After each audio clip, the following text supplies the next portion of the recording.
Let's work on finishing up our notes from section 2.5 about the proof technique mathematical induction. So we're on the back side of the handout starting with example number 3.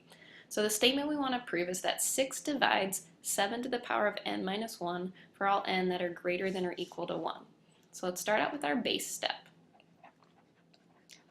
So for our base step, we let n be equal to 1. So 7 to the first power minus 1 equals 7 minus 1, which is equal to 6. And 6 divides 6. Or another way that we write this sometimes is 6 divides 6. So this step works out. So now we need to do our inductive step. So for this step, we assume it's true for some value k that's greater than or equal to 1.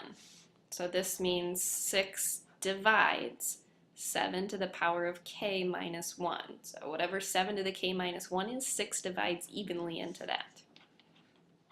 So then if n is equal to some k plus 1, we have 7 to the power of k plus 1 minus 1. We want to figure out if this is divisible by 6. Well, 7 to the k plus 1, we could split this up as 7 to the power of k times 7 to the power of 1. So when you multiply things, we add their exponents together. The k plus 1 would give us our original statement, minus 1. So I'm going to do kind of a little proof trick here. I'm going to take that 7 to the first power, which is 7, and rewrite 7 as 6 plus 1. So we could all agree that 7 is equal to 6 plus 1, so I'm just taking this 7 out, replacing it with 6 plus 1. So now if I were to distribute out that 7 to the k, I have 7 to the k times 6 plus 7 to the k times 1, which is just 7 to the k minus 1. Well, we already know that 6 divides 7 to the k minus 1. That was our first part of our inductive step. 7 to the k times 6 is something times 6, so this piece is divisible by 6.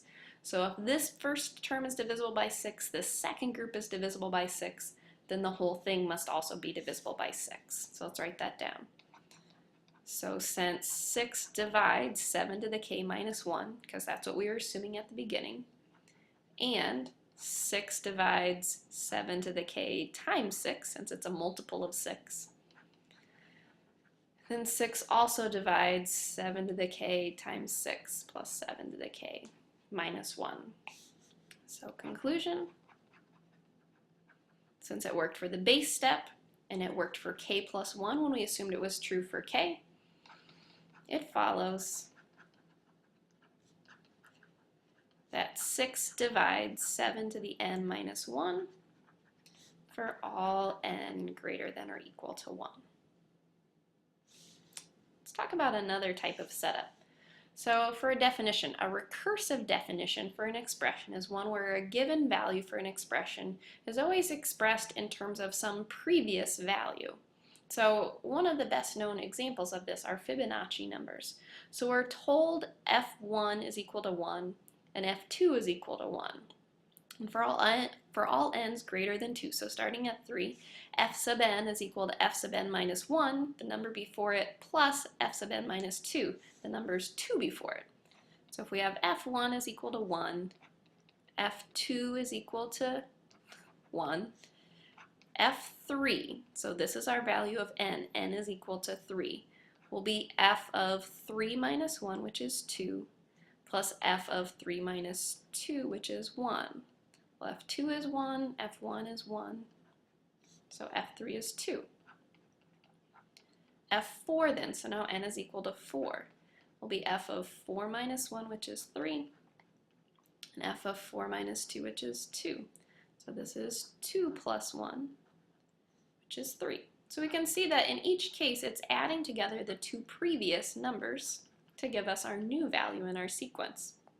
So here we have 3 plus 2 and 5. So we have 1, 1, 2, 3, 5.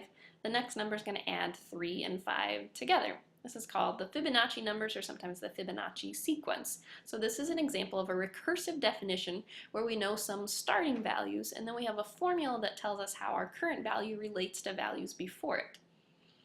Another example of something that's defined recursively is our factorial. So n factorial is something that's defined recursively. So we define 0 factorial to be equal to 1. For any n's greater than 1, n factorial is n times n minus 1 factorial. So for example, 3 factorial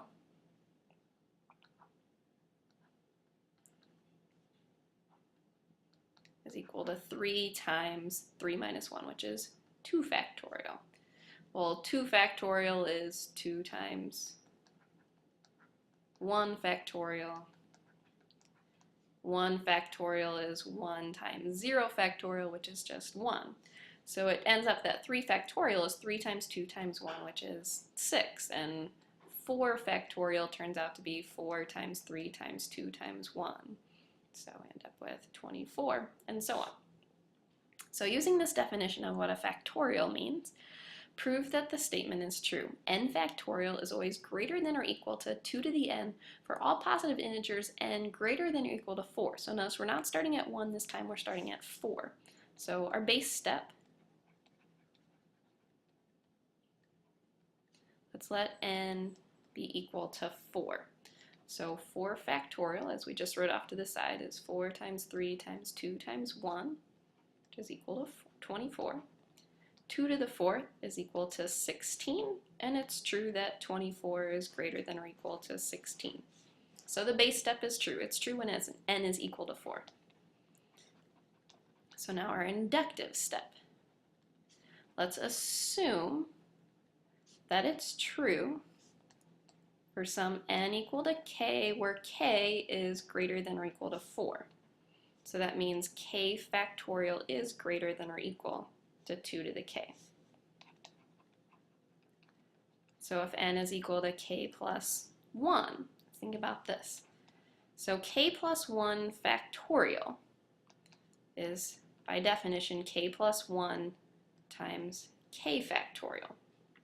Well, just in our first part of our inductive step, we said we knew k factorial was greater than or equal to 2 to the k. So k plus 1 times k factorial will be greater than or equal to k plus 1 times 2 to the k.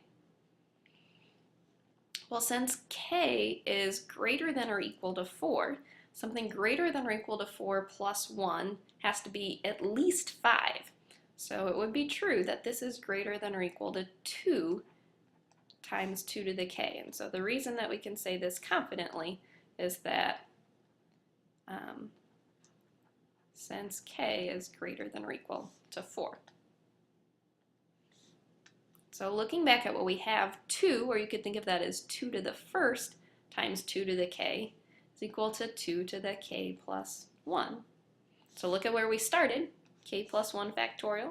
Look at where we ended. So we've got k plus 1 factorial is greater than or equal to 2 to the k plus 1. So it works for k plus 1. So our conclusion